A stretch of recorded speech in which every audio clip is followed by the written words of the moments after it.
From the last video, we talked about the existence of stationary distribution in Markov chain, and we conclude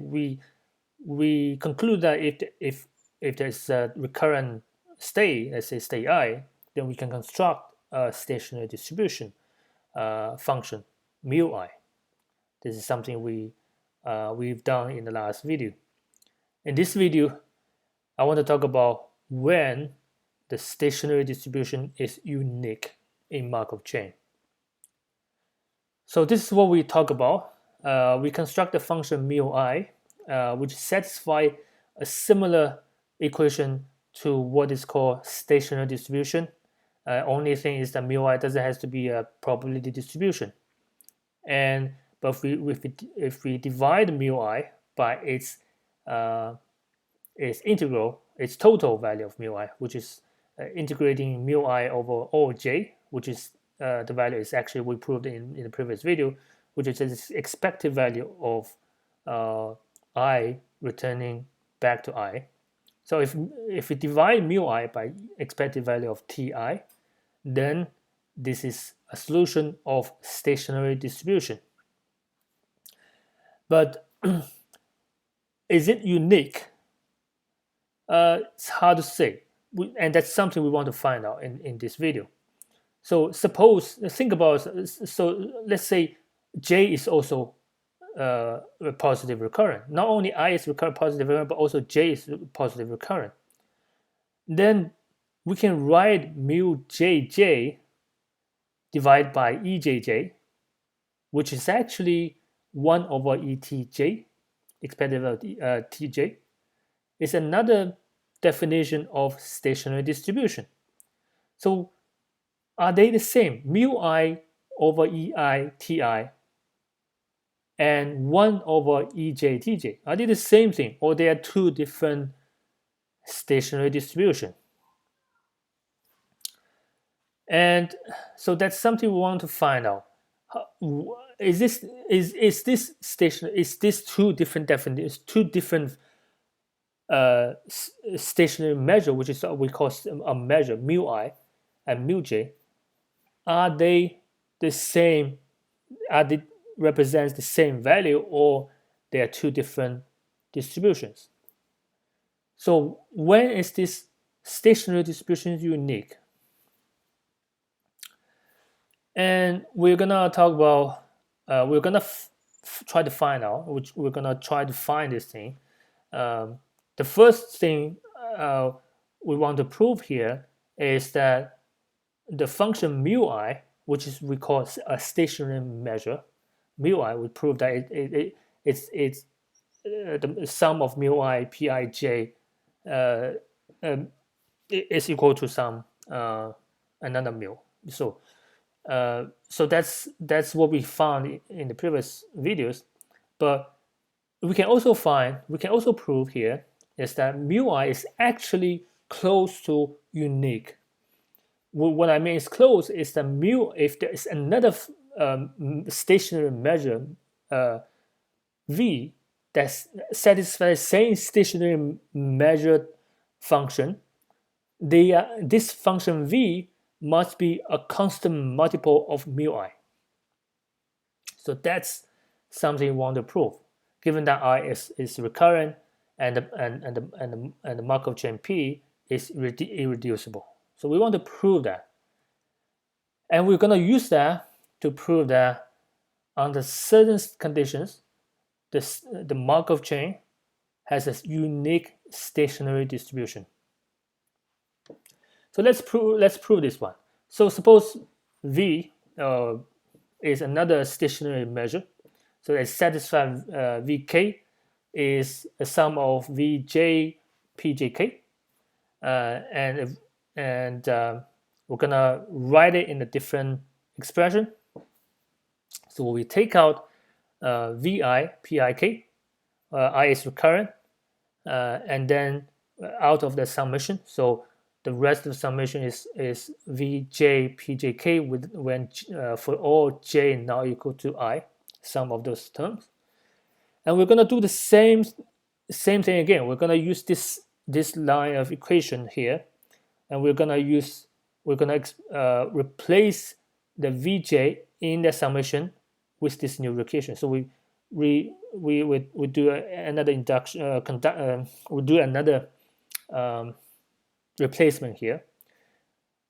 We expand it, so we come to two terms. The first term is three terms. The first term is Vi Pik plus sum of Vi Pij times Pjk for j now equal to I, plus the remaining term. It's a positive term. Forget about what it is. We're gonna do that for n times, and that becomes Vi, the summation for m equal to 1 to n. So if you look at the probability that we concluded is that in the line 3 of this equation, Vi times Pik and Vi times Pik Pjk, take out the Vi. What this tells us is that it's a Markov transition from I to j and from j to k, where j is now equal to I. And if we do n times, that means that all the transition from I to j, from j to k, k to l, l to n, and so on, until the last Pjk.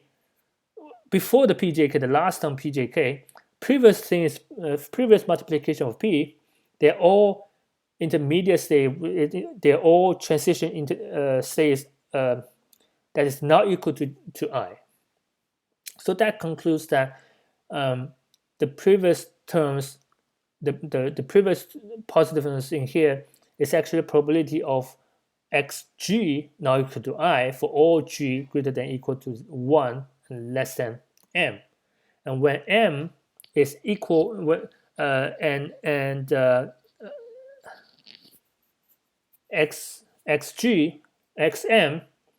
this is a wrong notation here. So xm is equal to k. So this is exactly what we have for the definition of mu I, plus some dot here is some positive term. We can ignore that. This is just positive term. What we concluded is that Vk is greater than or equal to Vi times mu Ik when n goes to infinity. So when n goes to infinity, this summation term here in the last line of these equations is actually mu Ik, right? So what we concluded is that Vk is greater than or equal to Vi times mu Ik. But let's look at mu Vi again. So the function V. If we take the function V on value when argument is I, then this is actually, because it's a stationary measure, so it's actually a summation of all the Vk times Pki. And we use the inequality that we just concluded. We replace the Vk, that becomes greater than equal to, taking out the Vi, summation of mu Ik Pki. And the summation of mu I k Pki is actually mu I, right? So this is because mu I is the stationary measure we have concluded in the previous lecture. So that becomes Vi times mu I. But mu I is just 1, so it's actually Vi. So that's what that means. So the Vi is actually equal to Vi. So which means the inequality, the greater than equal to here, it should be equality, right? So the summation of Vk Pki is actually equals to Vi summation of mu I k Pki. These two summation is actually equal. However, Vk is greater than or equal to Vi mu ik, right? That's what we proved when n goes to infinity. So these two series must have the same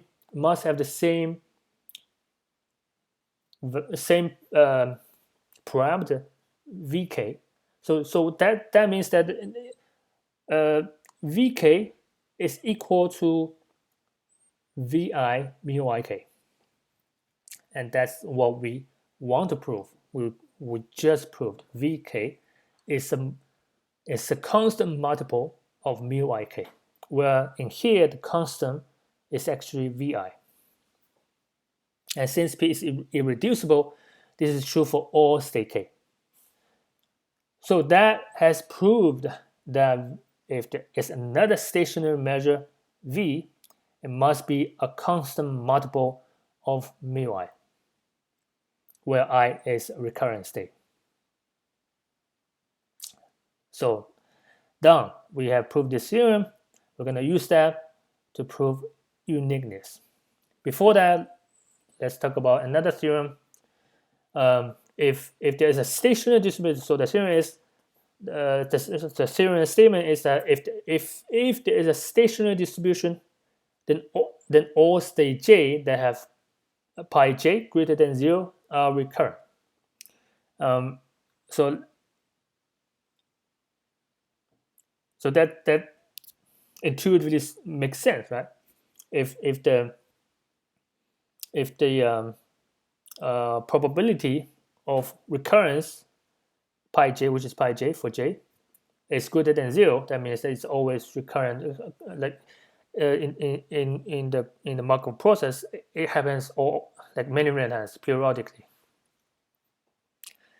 But how do we prove it mathematically? So it's quite easy. Let's look at that. So let's first use the first condition that A is a stationary distribution. That means that pi times Pn, p to the power n, is actually still pi.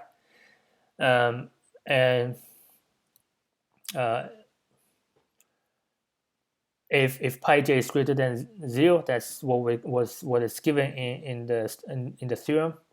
Then we can write, if we sum over pi I times p to the power n, that we write down, we expand it. This is a matrix form. We're gonna sum over all the terms in pi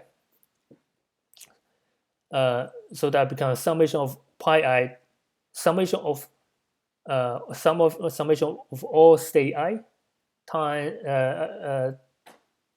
times summation of all state I, and summation of over summation of n equal to 1 to infinity pi I pi j to the power n. We take the pi I out of the two summations because the n summation doesn't depend on pi I, and we're gonna use a Fubini theorem again here. We switch the summation. We take the n summation out to outside, take the I summation inside, and it gives us because it's the stationary distribution. So the inner summation is actually pi j. So we are summing of all n equal to 1 to infinity of pi j, and because pi j is greater than 0, so this value is infinity. But if we look at another way, the same summation of pi I over summation of pi I times summation of n equal to 1 to infinity pi j to the power n.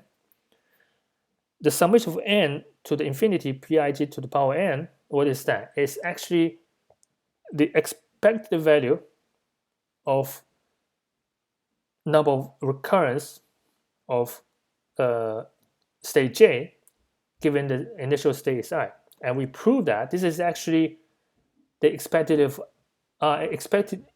value of nj given initial state is I.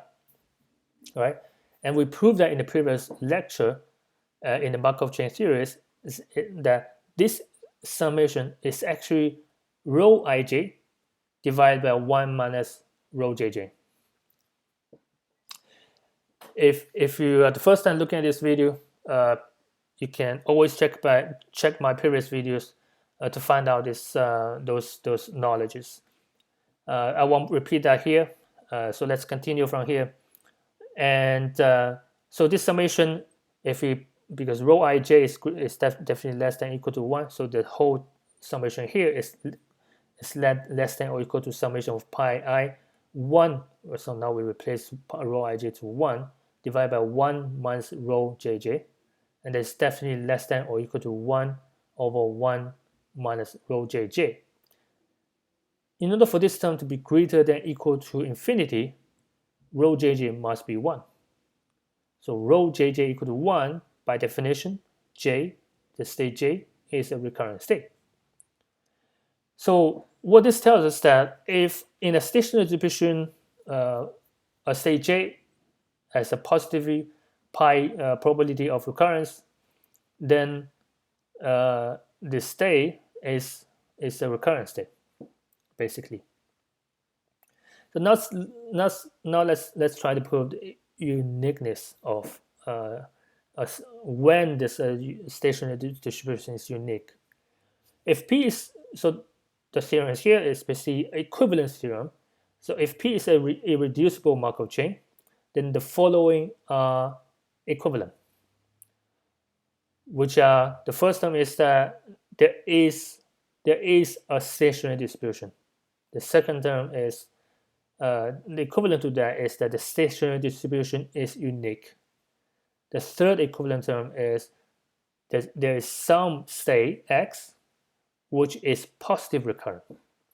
And the fourth term, equivalent term, is that all states are recurrent.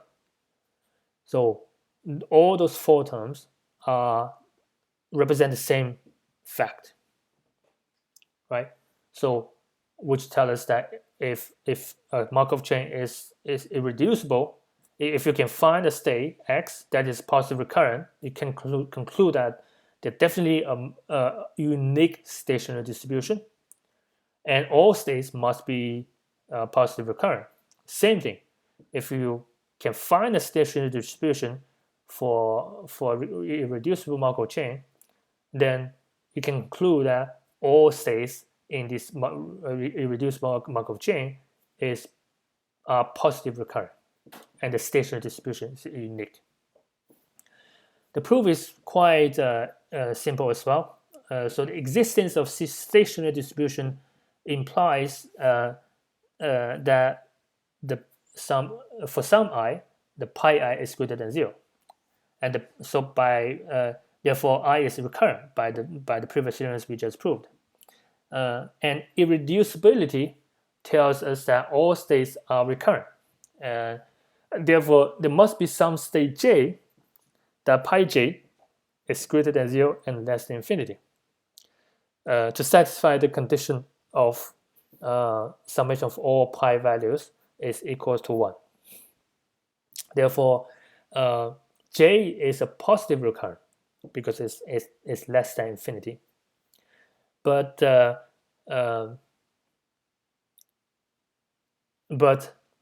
mu I over j divided by because all states are recurrent. So let's say I is another state in this irreducible Markov chain. It's also recurrent, so we know there is a stationary distribution mu I divided by ei ti, and that's actually equal to 1 over ejtj. That's something we also proved, and that's actually the pi j, the stationary distribution of state j.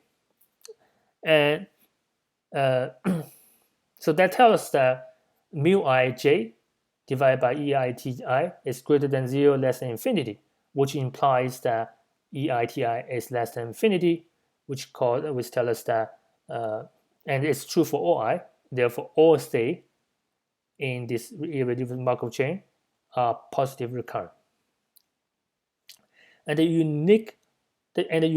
uniqueness up to the constant multiple of stationary measure of mu I is actually implies the uniqueness of the stationary distribution, right? So mu I if there's another stationary distribution, another stationary measure, then it's a constant multiple of the mu I.